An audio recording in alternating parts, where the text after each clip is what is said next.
Right. நாங்க நம்ம அடுத்த கேள்விக்குள்ள போவோம். 16வது கோஆர்டினேட் ஜியோமெட்ரி சம்பந்தமான கேள்வி. என்ன கதைக்கலாம்னு சொல்லி பாருங்க. எம் அப்படிங்கிறது ஒரு மெய்யெண்ணாம். Right. M element of R. புள்ளி பி 0,1. ஓகே, எனக்கு பி அப்படிங்கிற ஒரு புள்ளி ஒன்று இருக்குதாம். 0,1 ஆனது வைசமன் எம்எக்ஸினால் தரப்படும் கோடு எல்லின் மீது இருப்பதில்லை என காட்டுக. ஓகே, இப்போ ஒரு நேர்கோட்டில் ஒரு புள்ளி இருக்கணுமாக இருந்துச்சுன்னு சொன்னால் என்ன கண்டிஷன்? இங்கே பாருங்க. இப்போ நான் ரெண்டமா ஒரு கோடை நான் எடுக்கிறேன். ஒரு கோடு இருக்கதாக எடுப்போம். இதுக்கு நான் வைப்போம் எக்ஸ் y சமன் எக்ஸாக உண்டு. இப்படி ஒரு கோடு இருக்கதாக வைப்போம். இது y சமன் எக்ஸாக உண்டு. இப்படி ஒரு கோடு இருக்கதாக எடுப்போம். இந்த கோட்டில் எனக்கு 1,2ங்கிறது ஒரு புள்ளியாக இருக்கும். 1,2 அப்படிங்கிறது ஒரு புள்ளியாக இருக்கும்.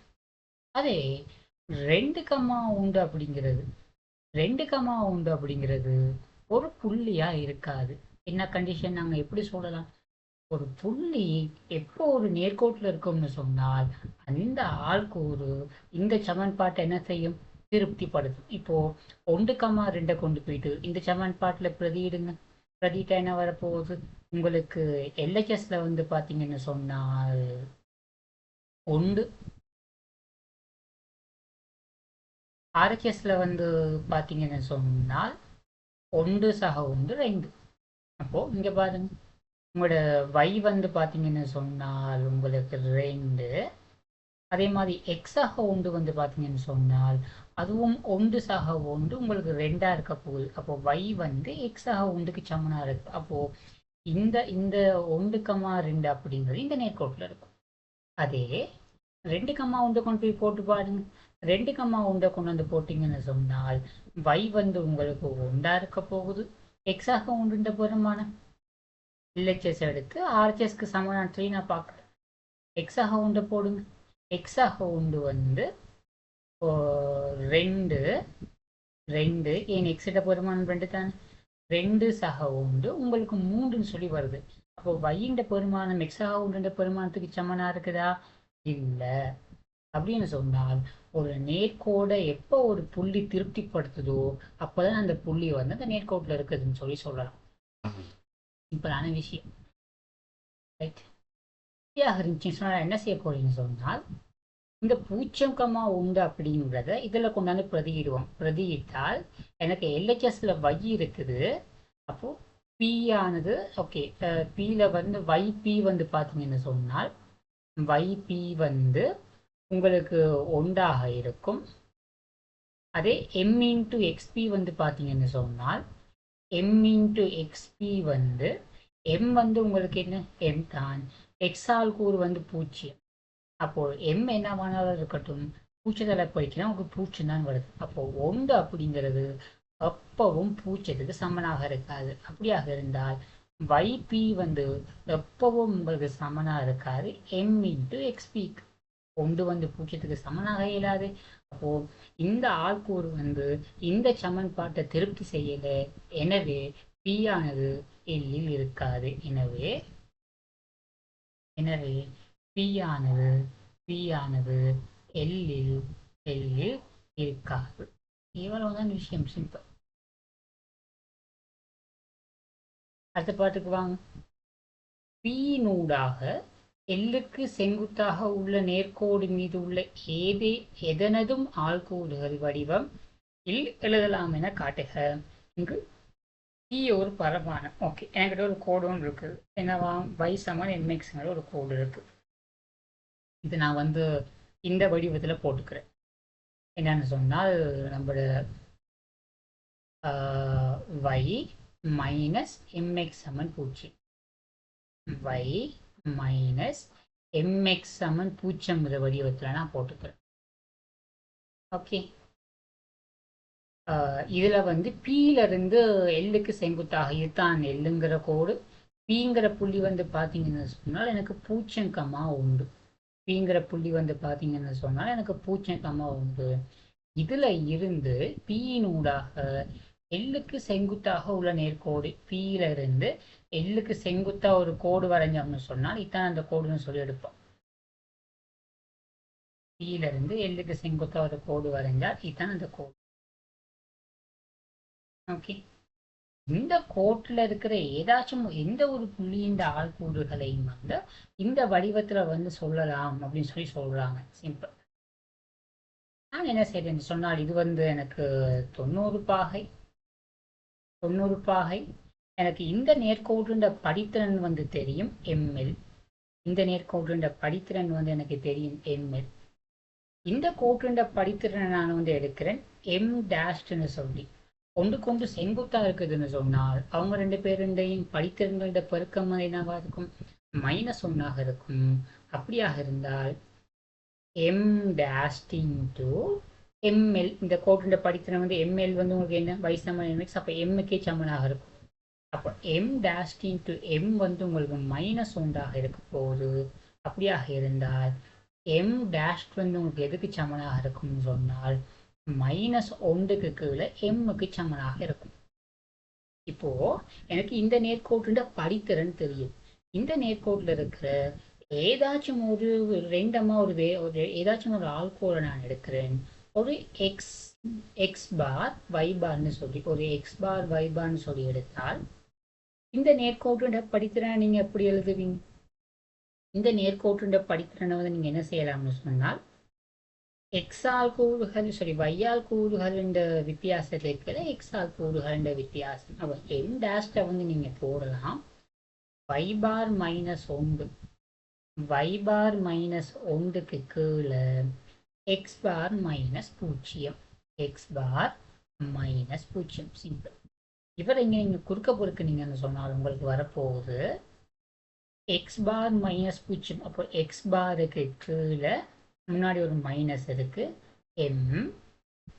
இது சமன் y பார் -1. கரெக்டான y பார் -1. அவங்க என்ன இந்த வடிவத்தை தான் காட்ட சொல்றோம். இப்போ நான் என்ன செய்றேன்னு சொன்னா இந்த விகிதத்தை -x பாருக்கு m சமன் y பார் -1 இந்த இது ஒரு விகிதம் தானே. இந்த விகிதத்தை வந்து ஒரு லாம்டா சுய நடக்கணும். இங்க லாம்டா வந்து ஒரு பரிமாணம். அப்ப என்ன செய்யலாம்? இந்த x பாரையும் y பாரையும் லாம்டாவோட நீங்க லாம்டா சார்பா நீங்க கொடுக்க. எக்ஸ் பார் நீங்க கொடுக்கப்பட்டீங்கன்னா உங்களுக்கு எக்ஸ் பார் வந்து என்ன வரப்போகுது? எக்ஸ் பார் வந்து உங்களுக்கு வரப்போகுது m இன்டூ லாம்டா. இங்க ஒரு மைனஸ் இருக்கு. அப்போ -m இன்டூ லாம்டா. y பாரை நீங்க எப்படி சொல்லலாம்? y பார் வந்து எனக்கு லாம்டா பிளஸ் 1. y பார் வந்து லாம்டா பிளஸ் 1. இங்க பாருங்க, நம்மளோட கேள்வியில நான் இங்க லாம்டான்னு சொல்லி எடுத்திருக்கேன். இங்க லாம்டான்னு இருக்கிற இடத்துல நீங்க டிரெக்டா டீயை போட்டீங்கனாலே உங்களுக்கு வந்துடும். அப்புறம் என்ன சரின்னு சொன்னால் லாம்டாவை டீன்னு போடுறேன். அவ்வளவுதான். அதெல்லாம் ஒரு மாறி தானே. லாம்டாவை வந்து நான் டீயால மாத்தினேன்னு சொன்னால் எனக்கு இது எக்ஸ் பார்ங்கிறது நான் ரெண்டமா எடுத்த ஒரு ஆள்கூறு. அப்ப ஜென்ரலா நான் சொல்லலாம் இந்த நேர்கோட்டில் இருக்கிற எந்த ஒரு ஆள்கூறுகளையும் எக்ஸை நான் போடலாம் -m இன்டூ டி. அதே மாதிரி வையை நான் போடலாம் டி சக ஒன்றுன்னு சொல்லி. இங்க டி வந்து ஒரு மெய் எண்ணாக இருக்கும். Element of okay. இங்க டி ஒரு பரமானது. இதிலிருந்து பியில் இருந்து எல்லுக்கு வரையப்பட்டுள்ள செங்குத்து அடியாகிய புள்ளி கியூவின் ஆள்கூறுகள் இதனால் தரப்படுகிறது கடக. செங்குத்து அடின்னு சொன்னால் எனக்கு இந்த புள்ளி இந்த ஆள்கூறுகளை கேட்கிறான். ஓகே, நீங்க இதை விளங்கிக்கணும். இப்போ இந்த இந்த இந்த இந்த இந்த இந்த கோடு எல் டேஷ்ல இருக்கிற ஆள்கூறுகளை வந்து எனக்கு -m into T T plus 1ங்கிற வடிவத்துல போடலாம்னு சொன்னால் இதற்கு என்ன அர்த்தம்? நீங்க டீக்கு வந்து வேற வேற பொருள். இப்போ நீங்க டீக்கு பூச்சியத்தை போடுறீங்க. டீக்கு பூச்சியத்தை போட்டீங்கன்னு சொன்னா 0,1ங்கிற இந்த ஆள் கூட வரும். நீங்க டீக்காக ஒண்டை போடுறீங்க. ஒண்டை போட்டீங்கன்னு சொன்னா உங்களுக்கு இந்த நேர்கோட்டில் இருக்க ஏதோ ஒரு ஆள்கூறு வரும். நீங்க டீக்கு வேற வேற வேற வேற வேற வேற பெருமானங்களை போட போட போட உங்களுக்கு இந்த நேர்கோட்டில் இருக்கிற வேற வேற வேற வேற வேற வேற வேற வேற ஆள்கூறுகள் வந்துகிட்டே இருக்கும். அப்படி டீயின் ஏதோ ஒரு பெருமானத்துக்கு நீங்க டீயின் ஏதோ ஒரு பெருமானத்துக்கு Q வருதுன்னு சொல்லி வைப்போம். டீயின் ஏதோ ஒரு பெருமானத்துக்கு Q வருதுன்னு சொல்லி எடுப்போம். அப்போ T சமன் டிக்யூ ஆக டி சமன் டிக்யூ ஆக இந்த டீனுடைய பெருமானம் வந்து டிக்யூ ஆக இருக்கும்போது கியூ பெறப்படும் என்க கியூ பெறப்படும் என்க என்று. ஆனா ஓகே அப்படியாக இருந்தால் கியூவினுடைய ஆள்கூறு நீங்க எப்படி போடலாம்? கியூவினுடைய ஆள்கூறு வந்து உங்களுக்கு வரப்போகுது minus M into T Q minus M into T Q comma T Q உண்டு. இன்னும் ஒரு விஷயம் இங்க பாருங்க, இந்த கியூ அப்படிங்கிறது இந்த நேர்கோட்லையும் இருக்குது தானே, இந்த கியூ அப்படிங்கிறது இந்த எல்லுங்கிற நேர்கோட்லையும் இருக்கு தானே. கியூ ஆனது எல்லை திருப்தி செய்யும். ஏன் கியூ வந்து எல்லிலையும் இருக்கு. கியூ ஆனது கியூ ஆனது கியூ ஆனது எல்லை அதாவது எல் சமன் பூஜ்ஜியத்தை திருப்தி செய்யும். எல்லை திருப்தி செய்யும் திருப்தி செய்யும். அவ கொண்டு போய் பிரதியிட்டம்னு சொன்னால் வையால் கூறு டிக்யூ சக ஒன்று மைனஸ் எம் இன்டு எக்ஸால் கூறு மைனஸ் எம் இன்டு டிக்யூ இது சமன் பூஜ்ஜியம். இவரை சுருக்கினோம்னு சொன்னால் டிக்யூ இங்க மைனஸ் இன்டு மைனஸ் வந்து பிளஸ், அப்போ எம் வர்க்கம் இன்டு டிக்யூ சக ஒன்று சமன் பூஜ்ஜியம். இவங்க ரெண்டு பேர்த்துல இருந்தும் ஒரு டிக்யூவை நான் பொதுவா எடுத்தால் 1 பிளஸ் எம் வர்க்கம் இந்த ஒன்று அங்கிட்டு கொண்டு போங்க, அப்போ மைனஸ் ஒன்றாக இருக்கும். அப்படியாக இருந்தால் டிக்யூ வந்து எனக்கு வரப்போகுது மைனஸ் ஒன்றுக்கு கீழே 1 எம் வர்க்கம். சிம்பிள். எனக்கு இப்போ டிக்யூ தெரியும். இங்க பாருங்க, இங்கே டிக்யூ தெரியும். டிக்யூ தெரியும் அதை கியூ வந்து ஆள்கூறுகள் எழுதலாம். அது கியூவினுடைய ஆள்கூறுகள் வந்து உங்களுக்கு வரப்போகுது கியூ சர்வ சமன் மைனஸ் எம் இன்டூ டிக்யூ. டிக்யூ வந்து என்ன, மைனஸ் ஒன்றுக்கு 1 பிளஸ் எம் வர்க்கம் ஆமா டிக்யூ சக ஒன்று, அப்போ மைனஸ் ஒன்றுக்கு 1 பிளஸ் எம் வர்க்கம் சக ஒன்று. இவ்வளோ சுருக்குங்க. இங்கே மைனஸ் இன்ட்டு மைனஸ் வந்து ப்ளஸ் ஆகிடும். எம்முக்கு கீழே 1 பிளஸ் எம் வர்க்கம் கமா இங்கே 1 மைனஸ் ஒன்றும் கேன்சல். அப்போ எம் வர்க்கத்துக்கு கீழே 1 பிளஸ் எம் வர்க்கம். இவ்வளவுதான் விஷயம். இது கியூவினுடைய எக்ஸ் ஆல் கூறு, இது கியூவினுடைய y ஆல் கூறு. இங்கே எம் வந்து ஒரு ஒரு ஒரு ஒரு ஒரு ஒரு ஸ்கேலர் வை, ஒரு எண்ணி பெருமானம், ஒரு நம்பர். எனக்கு தெரியாது எம் வந்து எந்த பெருமானங்களை வேணாலும் எடுக்கலாம், எந்த மெய்ப்பெருமானங்களை வேணாலும் எடுக்கலாம். இதான் காட்ட சொல்றாங்க. இதனால் தரப்படுகின்றது என்ன காட்டுக. இப்ப அடுத்து பாருங்க, எம் மாறும்போது கியூ ஆனது இதனால் தரப்படும் வட்டம் எஸ்ஸின் மீது இருக்கின்றது என காட்டி. இங்க பாரு, இப்போ கேள்விய தெளிவா நீங்க வாசிக்கணும். அவங்க சொல்லல இந்த கியூவினுடைய ஒழுக்க நீங்க கண்டுபிடிங்க அப்படின்னு சொல்லல. இந்த கியூங்கிற புள்ளி வந்து இந்த இந்த வட்டத்துல இருக்கும்னு சொல்லி காட்ட சொல்றாங்க. திரும்பவும் அதே தான், எம் மாறும்போது கியூ ஆனது இந்த வட்டத்துல இருக்குன்னு சொல்லி காட்டணுமா. முதல் செஞ்ச அதே வேலை தான். நாங்க முதல்ல என்ன செஞ்சோம், இந்த இந்த ஒரு நேர்கோட்டுல ஒரு புள்ளி இருக்குன்னு சொல்லி காட்டணும். இப்போ இந்த வட்டத்துல ஒரு புள்ளி இருக்கணுமா, என்ன செய்யணும், இந்த வட்டத்தை கியூங்கிறவர் திருப்தி செய்யணும். கொண்டு வந்து போட்டு பார்ப்போமா. இப்போ என்ன செய்யறேன்னு சொன்னால் இந்த இந்த எக்ஸ் கியூ வந்து எனக்கு என்னது, எக்ஸ் கியூ, கியூவினுடைய எக்ஸால் கூறு வந்து எம் இன்டு 1 பிளஸ் எம் வர்க்கம். அதே மாதிரி y கியூ வந்து உங்களுக்கு என்னவா இருக்க போகுதுன்னு சொன்னால் எம் வர்க்கத்துக்கு கீழே 1 பிளஸ் எம் வர்க்கம். இப்போ என்ன செய்யறேன்னு சொன்னால் எல்ஹெச்எஸ்ல இந்த எக்ஸ் கியூவையும் y கியூவையும் கொண்டு வந்து பதியிடுறேன். பதியிட்டு எனக்கு என்ன வரப்போகுது, எக்ஸ் கியூ வர்க்கம் ஆக y கியூ வர்க்கம் மைனஸ் y. அதானே, கொண்டு வந்து பிரதியிடுங்க.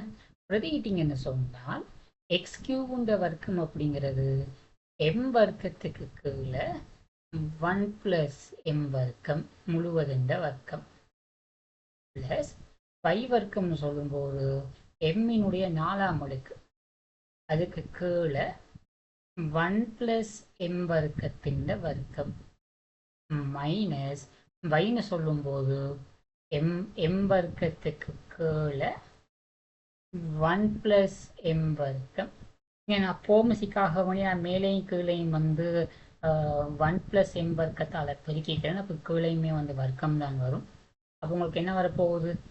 m வர்க்கம் எம்ன்ற 4ஆம் அடுக்கு இங்கே -m வர்க்கத்தால் உள்ள பெருக்கினீங்கன்னு சொன்னால் -m வர்க்கம் மைனஸ் எம்மினுடைய 4ஆம் அடுக்குக்கு கீழே 1 + m வர்க்கத்தின் வர்க்கமாக இருக்க போகுது.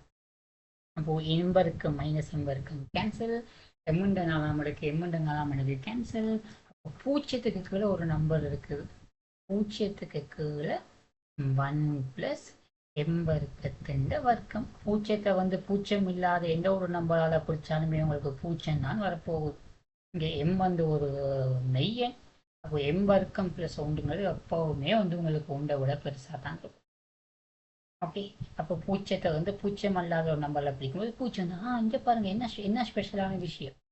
நீங்க என்ன செய்றீங்கன்னு சொன்னால் இந்த x3, y3ங்கிற ஆள்கூறுகளை கொண்டு வந்து இந்த சமன்பாட்டில் பிரதியிடுறீங்க. பிரதியிடும் போது அந்த ஆள்கூறு இந்த சமன்பாட்டை திருப்தி செய்யுது. எனவே நீங்க என்ன சொல்றீங்கன்னா முடிவுக்கு வரலாம், அந்த ஆள்கூறு வந்து இந்த வட்டத்துல இருக்கும். அப்ப நீங்க சொன்னீங்கன்னா சரி, q ஆனது ஓகே q ஆனது x வர்க்கம் சக y வர்க்கம் -y = 0 திருப்தி செய்கின்றது.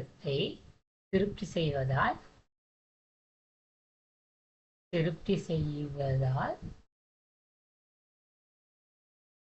Q ஆனது S இல் உண்டு.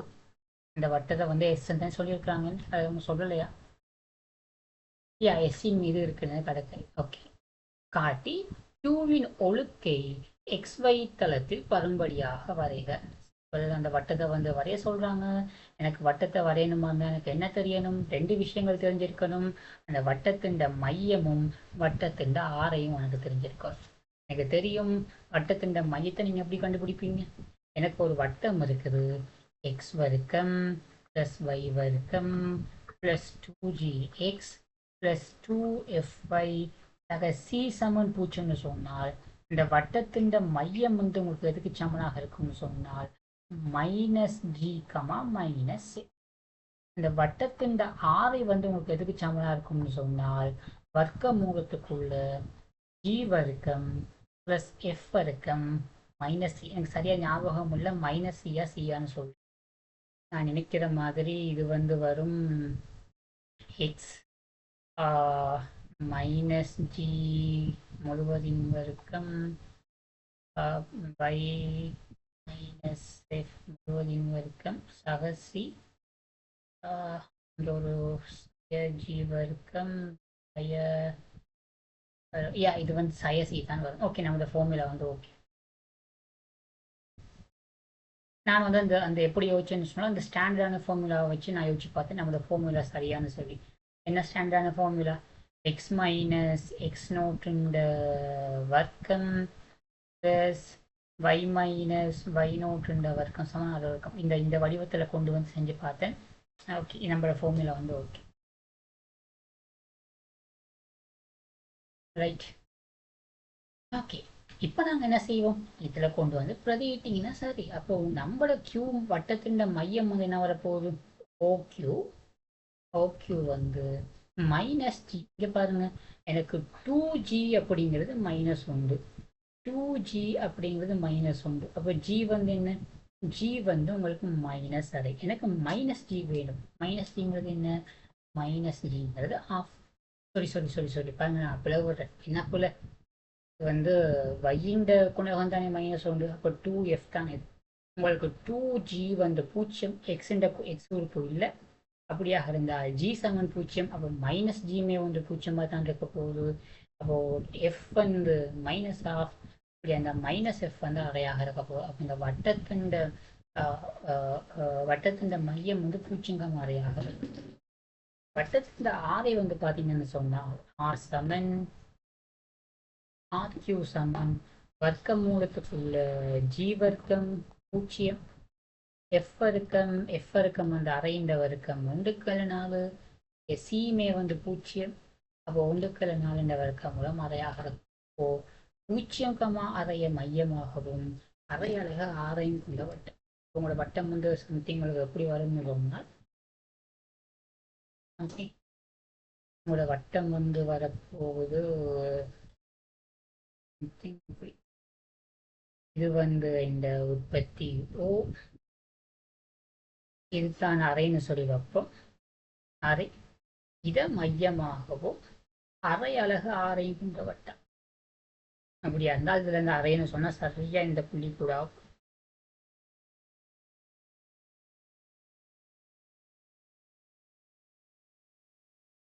அப்படிதான் இருக்கும்.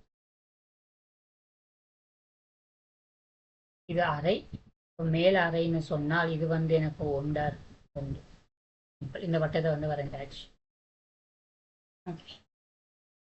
பிறகு சொல்றாங்க அத்துடன் புள்ளி ஆர் வர்க்கமூலம் 3 எஸ்ஸின் மீது இருக்கின்றதுன்னு காடுக. திரும்பவும் கொண்டாந்து இந்த சமன்பாட்டில் பிரதிவிட்டீங்கன்னு சொன்னால் எல்ஹெச்எஸ் எடுப்போம்.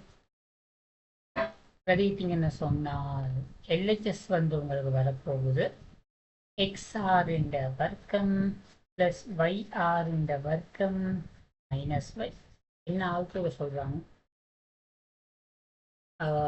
வர்க்கமூலம் 3/4 1/4. இப்போ வர்க்கமூலம் 3/4 வர்க்கம்னு சொன்னால் 3/16 சக YR வர்க்கம். அப்போ 1/16 மைனஸ் 1/4 3 3 4 அப்போ 4/16 சொன்னால் 1/4 மைனஸ் 1/4 0.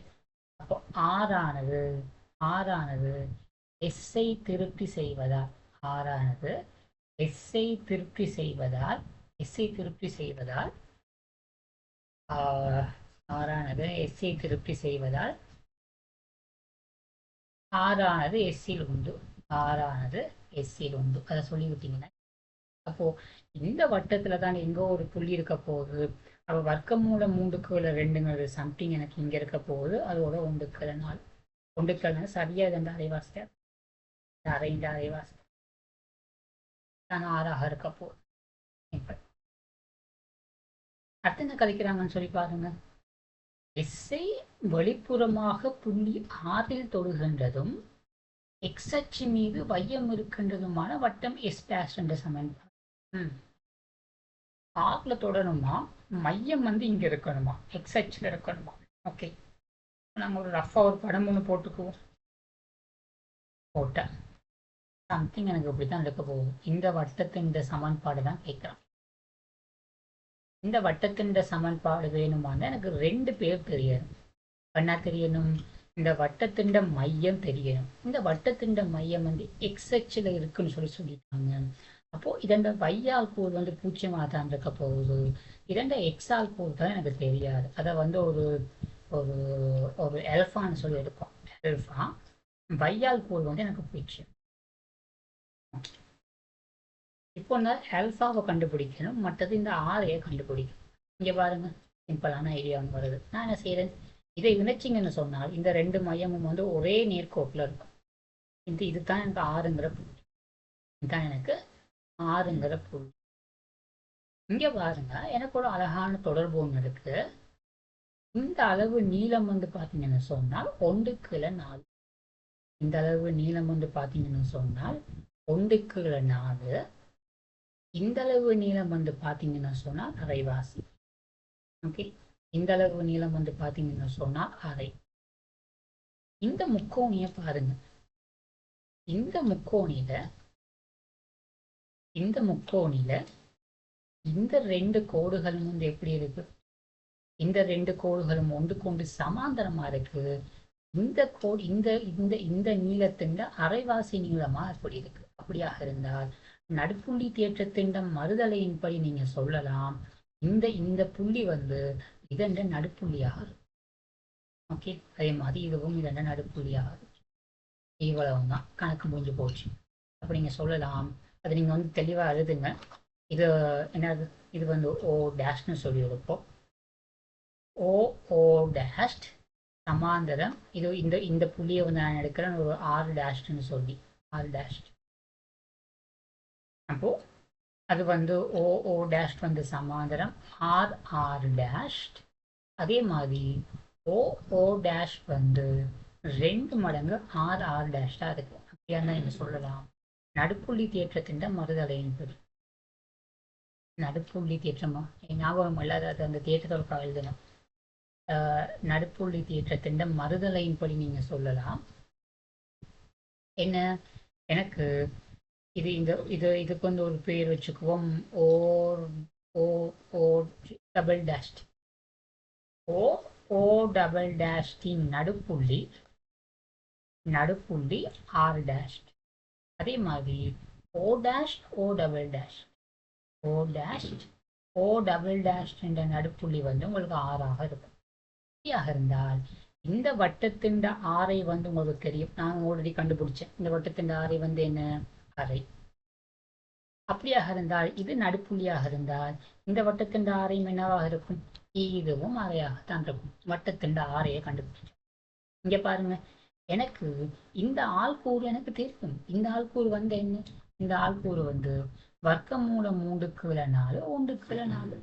அப்ப எனக்கு இந்த அளவு நீளம், இந்த அளவு நீளம் வந்து வர்க்கமூலம் 3/4ன்னு சொன்னால் இந்த முழு நீளம் வந்து என்ன, இந்த முழு நீளம் வந்து இதன் 2 மடங்கு, இது நடுப்புள்ளி தானே. அப்ப வர்க்கமூலம் 3/4 என்ற 2 மடங்கு. அப்படி அந்த அல்பா வந்து வரப்போகுது. இந்த புள்ளி அல்பா எக்ஸ் ஆள்கூறு வந்து வர்க்கமூலம் 3/2. அப்போ அல்பா வந்து R Q R S dash என்ன, ஆர் எஸ் டேஷ் வந்து உங்களுக்கு அரையாக இருக்க போகுது. ஆர் அல்ஃபா அல்ஃபா வந்து உங்களுக்கு வரப்போகுது வர்க்கமூலம் 3/2. அப்படியான அந்த வட்டத்தின் சமன்பாடு வந்து என்ன இருக்க போகுது, வட்டத்தின் சமன்பாடு வந்து எக்ஸ் மைனஸ் அல்ஃபா வந்த வர்க்கம், எக்ஸ் மைனஸ் அல்ஃபா வந்த வர்க்கம், y மைனஸ் பூஜ்ஜியத்தின் வர்க்கம், இது சமன் ஆர் எஸ் டேஷ் என்ற வர்க்கம். கொண்டு வந்து பிரதிட்டீங்கன்னு தோன்றால் எக்ஸ் மைனஸ் அல்ஃபா வர்க்கமூலம் 3/2 முழுவதின் வர்க்கம் சக y வர்க்கம் சமன் 1/4. சிம்பிளான ஒரு இருந்துச்சா. ஓகே, அடுத்து பாருங்க என்ன கதைக்கிறாங்கன்னு சொல்லி. அடுத்து எஸ் டேஷின் மையத்தை மையமாக கொண்டதும் எஸ்ஐ உட்புறமாக தொழுகின்றதும் வட்டம். எப்படி யோசிக்கிறது. ஓகே, எனக்கு வந்து இப்போ ஒரு டாஸ்க் தான், எனக்கு வட்டத்தின் மையம் தெரியும், எனக்கு ஆரை மட்டும் தெரிஞ்சா சரி. ஆனா இப்ப என்ன யோசிக்கணும், இத மையமா இருக்கணும், இந்த வட்டத்தை வெளிப்புறமா தொடருமா இருந்தா இப்படித்தானே வட்டம் வரும். ஓகே, இப்படித்தானே வரப்போகுது அந்த வட்டம், ஆமாவா இல்லையா. அப்படியாக இருந்தால் இந்த வட்டத்தின் ஆரை, இந்த பெரிய வட்டத்தின் ஆரையை கண்டுபிடிச்சிங்கன்னா சரி, ஈஸி. இங்க பாருங்க, பெரிய வட்டத்தின் ஆரை எப்படி கண்டுபிடிப்பீங்க, இது அரை, இது அரை, இது என்ன, இதுவும் அரை. அப்ப என்ன, half into half into half. அப்போ அரை பிளஸ் அரை பிளஸ் அரை 3/2, அது 3 அரை இருக்கு. அப்போ 3/2. உங்களோட வட்டம் வந்து வரப்போகுது, வட்டம் சம, அது வந்து ஒரு எஸ் டபுள் டேஷ்னு சொல்லி எடுப்போம். அப்படியாக இருந்தால் எஸ் டபுள் டேஷ் வந்து உங்களுக்கு வரப்போகுது எக்ஸ் மைனஸ் அல்ஃபாவின் வர்க்கம் பிளஸ் y மைனஸ் பூஜ்ஜியத்தின் வர்க்கம் சமன் 3/2 முழுவதின் வர்க்கம். பிரதிட்டீங்கன்னு சொன்னால் எக்ஸ் மைனஸ் வர்க்கமூலம் 3/2 முழுவதின் வர்க்கம் அக y வர்க்கம் சமன் 9/2.